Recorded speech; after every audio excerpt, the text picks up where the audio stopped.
Answer writing in the civil services examination is a consummate skill, guys. It is something that an aspirant hones over writing several answers.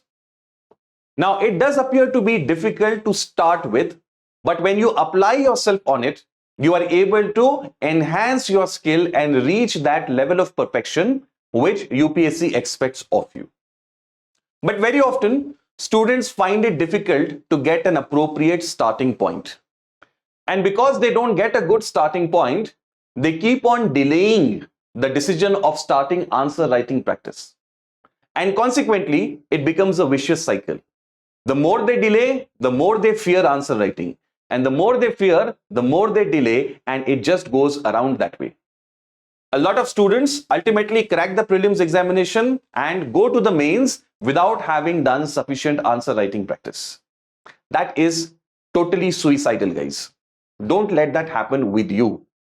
To help you in this aspect, today I, Jawwad Kazi, am starting a new series for history answer writing. In this series, I am going to explain what are the nitty-gritties of writing answers for history in civil services. Now, each subject has a slightly different nuance when it comes to answer writing. The answers of society have a different way as compared to, say, answers of geography. Same would be the case of answers of polity vis-a-vis economy. And we have to develop our mental frameworks to be able to deal effectively with each one of these subjects. And therefore, today we inaugurate this series regarding history. We plan to take up previous year's questions as well as other questions so that you have ample answer writing practice in this series. Follow me in this series so that you can develop your answer writing skills and ease through this entire process of civil services examination. Let us now get started, guys. When we talk about answer writing, there are certain important, you can say, ingredients that make an answer an effective one. In my view, when it comes to answer writing, there are 7 crucial aspects.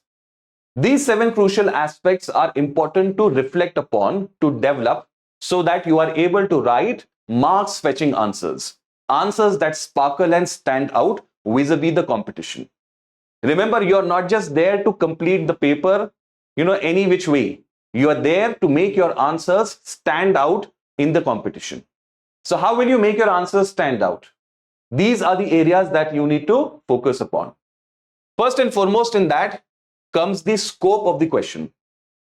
UPSC in its question clearly demarcates a scope for you within which you are expected to remain. A lot of students don't understand the scope of the question and they wander about beating around the bush. And this, turns off the examiner like nothing else. It shows that you have not understood what the question is expecting of you. And this definitely mars your chances of clearing the examination. So the first crucial thing that you must remember is understanding the specific scope or demand of the question and staying within it. To make myself clear, let me give you an example. Say, for instance, UPSC asks a question on Hindu-Muslim unity during the non-cooperation movement. Just a simple example. A lot of aspirants would take up everything that they know about non-cooperation movement and dump it in that answer. Whereas the question was about a very specific aspect of the movement, which was Hindu-Muslim unity. How come Hindu-Muslim unity was at its peak during this movement, which we do not see it earlier in Swadeshi or in later subsequent movements?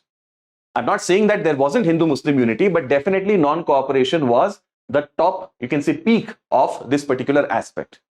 So we have to explain only Hindu-Muslim unity related dimension of non-cooperation movement and not everything associated with it.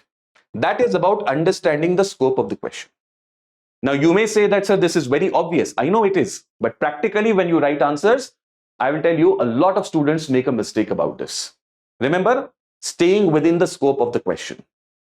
The second aspect of answer writing is understanding the specific mandate. What do I mean by mandate over here? UPSC uses words such as discuss, analyze, explain, substantiate, comment, so on and so forth with the statements of the question. These mandate words, as I call them, some would call it tail words, some call it keywords. Nomenclature is immaterial. These words tell you the sort of treatment you are expected to give to the content of the answer. It talks about the treatment of the content. Content you have, you possess that content, but what treatment you are supposed to give to that content is decided by this mandate. An answer which asks you to elaborate is to be written in a very different manner as compared to an answer which asks you to assess. It's, to give you a very simple analogy, a 2-minute noodle can be prepared in 1,000 different ways. The noodle remains the same, but the treatment that you give it changes the taste of the end product. Similarly, mandate changes the treatment and therefore the end result of the answer. So we have to understand specifically what each of these mandate words mean so that we can give justice to it. This is the second aspect. Third is writing effective introductions. In an answer of 150 words, we have barely 1 or max 2 sentences to write a crisp, lean and precise intro. Intro is that sweet spot which tells the examiner that you have understood the exact demand of the question and will be justifying it in the body. It sort of sets the tone for the body that is going to follow. So we must be able to write a precise and crisp introduction to our answers. How do we do that in history? I will come to it shortly. This is the third aspect, that is introduction. Fourth is content. Content, of course, is the king. Okay? You must be able to provide a content that justifies the need or demand of the question. This content has to be arranged in a flowing manner. There has to be some logic in the way your content has been arranged. It could be in linear dimension in terms of time. It could be in geographical dimension, say you talk about north, south, east, west, in some manner like that. It could be about arranging the points from the most important to the least important. There has to be some sort of logic to the way you have arranged the points. Now again, one would say that this is also very obvious, but practically when you see the answers of students, in the given time, when you're writing an answer in just about 7 minutes for a 10 marker, students simply end up randomly firing points. Okay, they just fire whatever they know so that they can somehow complete the answer. This happens because you have not practiced this thing initially. You have to get it in your muscle memory. When a soldier undergoes training in the army, he is made to do drill and practice firing every single day. Why do they do that every single day? Over and over, over and over, over and over again. Why do they do that? Because when you will be under fire, at that time, your muscle memory should take over your instincts, your fears. Your muscle memory should respond. The same thing should happen in your exam hall also. When you're writing an answer in 7 minutes, if all of these things are there in your muscle memory, then they will start to flow very smoothly. If you just know this, but you have not put things in your muscle memory, then over there it is going to be a big disaster. Take it from me. So we have to get this in our muscle memory. So first thing in content is it must be flowing. Next, it must be perspective laden. Perspective laden, as in it must provide different perspectives of the given issue that is being discussed. It should not just talk about one dimension of the issue. It must include many different perspectives that are associated with it. Okay, try to bring in different dimensions related to that content. After perspectives, it has to be evidence backed also. The perspectives that you have provided in the answer have to be substantiated with proper evidence. Evidence can be in the form of examples, it can be in the form of data, it can be in the form of case studies, reports, indices, quotes. Evidence can be of very different form. But your perspectives have to be supported with evidences. Then comes value addition. Value addition is that little extra that you give in the answer. This extra is to fetch maybe half a mark more over the competition. Just half a mark more. Okay, but this half mark in every answer will total to 10 marks in one paper of general studies. Across 4 papers, it gives you 40 marks. Across essay and then in optional also. All of this is going to add up to a good 70-80 marks, and 1 mark means a difference of 10 in your final ranking. So you can imagine where 60 to 70 marks of value addition can take you in the final list. That is how important it is. So try to collect stuff that will make your answer slightly different than others. This could be by collecting good keywords, by collecting good quotes. In history, you can use maps, you can bring in time periods, you can bring in quotes of historians, you can bring in quotes of contemporary personalities. If you take a little bit of effort for this, I can assure you that it will more than pay for its effort. You will reap a dividend which you will not expect in the final result. So we must constantly, slowly, steadily build up on our value addition also. Then comes the aspect of presentation. Okay, how you present your answer. Your answer must be aesthetically, visibly pleasing to the eye. The examiner is also a human being, and if your answer is presented in a manner that is pleasing to the human eye, it naturally at a subconscious level will have an effect. It goes to show that you are a person who is, an organized person, who is a structured person. How can you improve your presentation? Make it a point that you underline keywords, that you have, title points, title words for every single point. You have introduction and conclusion with some distance between the body and intro, and between the body and conclusion. You have some distance so that it stands out. There should be enough spacing between lines, between words. You can use titles of points like this. Okay? Whenever you're writing in point form, give a title to the point and then put a dash and give your content, so that the examiner can easily notice what are the key points that you have written. All of these things cumulatively add up to make your presentation effective. Please note that you don't need to have a beautiful handwriting to have good presentation. As long as your handwriting is legible, that is, the examiner can read it without a headache, you are good to go. In my experience, the examiner is quite indulgent on the matters of handwriting. As long as he can understand your handwriting, he is ready to put up with it. But the presentation part, definitely the onus lies with us. Lastly comes the conclusion. Conclusion is a very, very crucial aspect of the answer. This is where the examiner is going to be at his attentive best.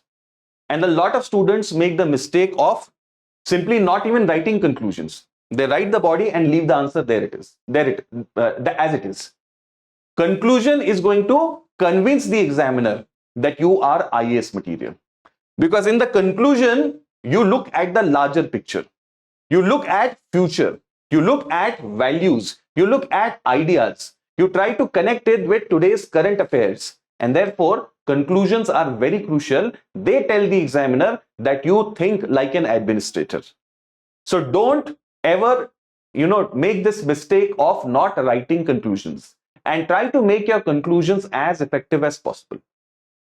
How can you write conclusions in history, for example? History is a flow. It's a story of change and continuity. So whatever happens in history always has an impact on subsequent events. The revolt of 1857 is going to have an impact on the subsequent phase of freedom struggle. The experience of non-cooperation movement is going to impact the activity during the civil disobedience movement. Okay, so every time there is an event, the next event is going to be affected by that.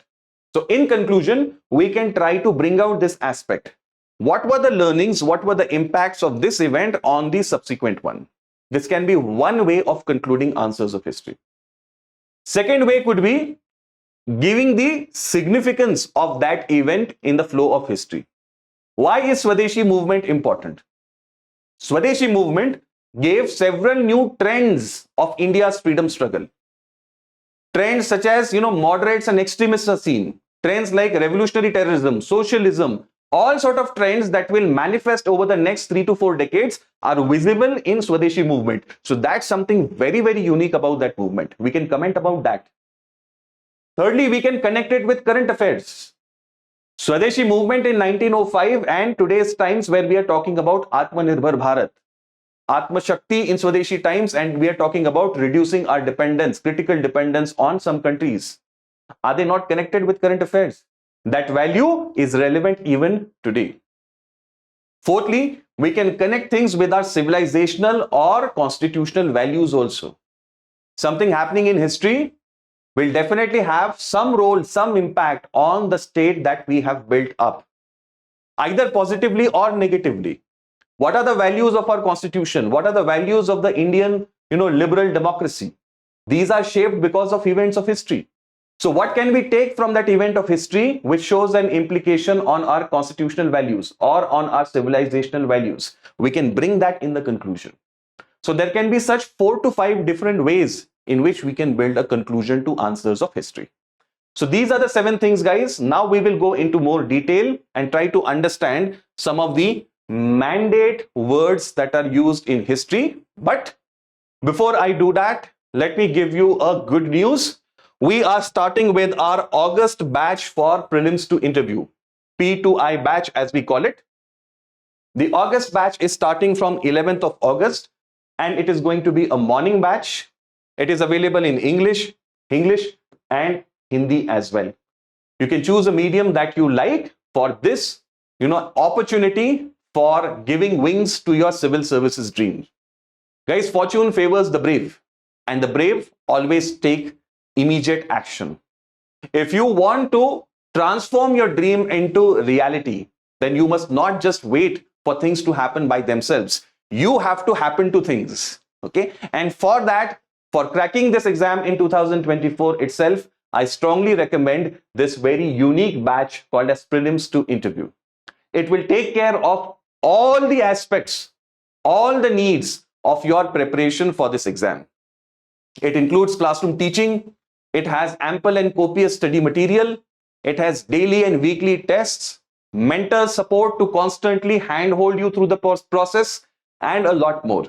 There is a long list of features and benefits that you can derive from this particular batch. And all of this at a very, very affordable cost and from the comforts of your home. Guys, you cannot simply ask for more than this. Immediately enroll for this batch using my code JDLive so that you get a handsome discount on the price of this batch. In the batch, I and other faculties will see you, and each one of us are going to deal with our respective specializations. Like, for example, I'll be teaching some part of history to you as well as essay in this particular batch. On that note, let us now dive in further and try to understand what are some of the mandate words that UPSC uses in history. Now, dear students, if you see the previous year's questions of history, questions from 2013 onwards, since the pattern changed, you will notice that there are certain specific mandate words that have been often used by UPSC in history. What are these mandate words? Let us try to understand each one of them individually. The most common mandate word is discuss. Discuss gives you the broadest scope, and this is the most commonly used mandate word in history questions. Discuss basically opens the ground for you. When the question tells you to discuss something, you are expected to bring out all the broadest possible contours of that particular topic. You can talk about pros and cons, advantages and disadvantages, any debates involved in that topic, and give a broad conclusion based on your opinion. So discuss is the most frequently occurring mandate word. It is the easiest one to deal with because the ground is wide open for you to deal with the topic at hand. So discuss questions are easy to deal with, guys. After this comes assess. Assess. We all use this word assess or assessment very often. What do we do when we assess something? See, UPSC gives us a statement and then tells us to assess it. Like, for example, using the same statement that I used earlier, the Hindu-Muslim unity that was seen in non-cooperation movement was not repeated in subsequent Gandhian movements. Full stop. Assess. So UPSC has given us a statement and asked us to assess that statement. When we are assessing the statement, we have to start from a neutral point. Okay, we don't start with the opinion, we don't start with the prejudice, we start as in a manner that we don't know about this. Then we put forth evidence related to that statement one after another, and based on the evidences that we have, we come to a conclusion about the statement. This is the way we assess something. So it is like, based on the evidence that we have presented, we have derived a conclusion regarding that particular statement, whether it is right or wrong. This is how assess-based statements have to be dealt with. I hope you understood how to deal with assess.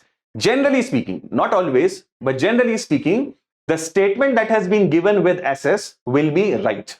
And you have to go on producing evidence, and then based on evidence, you have to come to a conclusion about that particular statement. Now, let me repeat again. Generally, the statements are right. It is not a rule as such. This is about assess. What about justify and substantiate? These two are similar. Justify, in justify based questions, the given statement is right. You have to assume that the given statement is right, and you have to provide arguments, logic, evidence to support that. That is justify. Substantiate is also very similar, but in case of justify, the focus is more on arguments and logic. In substantiation, it is more about evidence and facts. Okay, that's the only difference. In both the statements, both the questions, the given statement is correct, and you are expected to provide evidence, logic, arguments in support of that. That is how you deal with justify or substantiate based questions. Then comes comment. When UPSC gives you a question and then tells you to comment on it, what are you going to do? In comment based questions, you have to very unequivocally state your opinion, your view on the given statement. Here you are not expected to assume it to be correct. You may differ with it and have a nuanced position. Take an opinion, take a stand, and then support it with, again, arguments, logic, evidence, etc. Okay, this is how you deal with comment based question. Here your opinion is the center of gravity. Based on that, you are going to present your arguments, evidence, logic, etc., etc. This is how you deal with comment. Then comes explain and elucidate. Explain means something is complex. You have to make it more simple to understand. The given statement is correct, but then it is a little difficult to understand. You have to simplify it. Elucidate is also similar to explain. It is just that in elucidate, you have to give more details to make it convincing. Elucidate. LUC is a root word for light. LUC. Okay, you might have read the word translucent. Translucent means something through which light can pass. Okay, that is LUC, root word. Okay. Highlight or throw light on. These are also similar type of mandate words like elucidate and explain. So I hope you understood these set of mandate words. Then comes elaborate. When the question tells you to elaborate, you have to simply go about giving more details of the given statement. You're not supposed to comment, you're not supposed to analyze, not supposed to assess. The given statement is as it is. You are expected to give more and more details about it. You're not asked to give your view or opinion on it. Then after this comes examine, which is pretty similar to assess. Okay. In examine, we go into the micro facts of the issue at hand. Okay. And then based on those micro facts, we come to some judgment about the truth of the given statement. It is similar to assess. Similarly, evaluate. Okay. Evaluate is also very similar to examine, but generally in evaluate, we will see a two-sided kind of a statement. There can be a pro, there can be a con. Okay. There are generally two sides to it. And then based on, again, evidences, we have to check which of the side is more weightier? Which of the side has more, you can say, truth to it? That is evaluate. Then comes analyze. The word analyze is derived from two root words. Ana means to break and lysis is down. Break down. Analysis is to break down something that is complex into something that is simpler. You break down things. Establish the correlation between different things, cause and effect. You can also decipher some patterns in the things. So analytical thinking, when we say what do we mean by analytical thinking? It means to break down complex things into simple, see if there is any cause-effect relationship or there are any patterns between those things. Okay, that is analysis, breaking down complex to something simple. Then when we say critically examine, discuss, evaluate, these are the common words that we have already seen. When the prefix critically is added to it, you are here expected to give your opinion and then deal with these words as we have discussed earlier. Whenever the word critically is added, you have to give your opinion, which will be backed with evidence. Don't be prejudiced. Give your opinion in an unbiased manner and support it with evidence. That is what we mean by doing something critically. So these are the mandate words, guys, that UPSC typically uses with history questions. I'm not saying that this is so for all the subjects. We are here in the series discussing history questions, and these are the words that are often used with history. All right. Now, let us discuss one question based on the understanding that we have developed thus far. Examine the linkages between the political awakening during the 1870s and foundation of Indian National Congress. So what is the word saying? Examine. What does examine expect us to do? It expects us to go into details, into facts. Okay. Examine the linkages, connection between what? Political awakening of 1870s and foundation of Indian National Congress in 1885. So the question is expecting us to go into the details of this political awakening and examine, find out if there are any linkages between this political awakening and the foundation of Indian National Congress. The word used is examine. So we go into the details and we do what we call in Hindi as tehqiqat. We try to investigate, we try to find out. Based on evidence, we come to a conclusion whether yes or no, there are any linkages about the two. Don't state here directly that yes, there were linkages between the awakening of 1870s and foundation of Congress. We know there were linkages.